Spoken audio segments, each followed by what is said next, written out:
بسم الله الرحمن الرحيم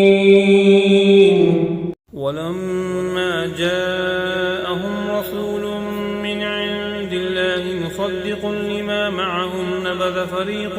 من الذين أوتوا الكتاب كتاب الله وراء ظهورهم كأنهم لا يعلمون واتبعوا ما تتلو الشياطين على ملك سليمان وما كفر سليمان ولكن الشياطين كفروا يعلمون الناس السحر وما أنزل على الملكين ببابل هاروت وماروت وما يعلمان من أحد حتى يقولا إنما نحن فتنة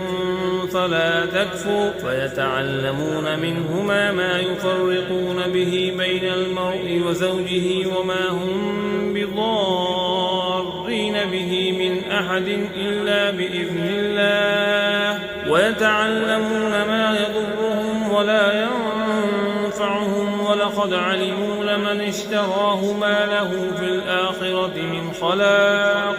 ولبئس ما شروا به أنفسهم لو كانوا يعلمون ولو أنهم آمنوا واتقوا لمثوبة من عند الله خير لو كانوا يعلمون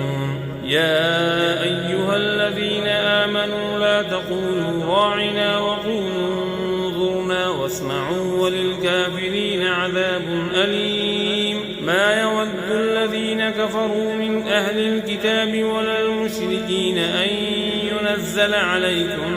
من خير من ربكم والله يختص برحمته من يشاء والله ذو الفضل العظيم ما ننسخ من آية أو ننسها نأتي بخير منها أو مثلها ألم تعلم أن الله على كل شيء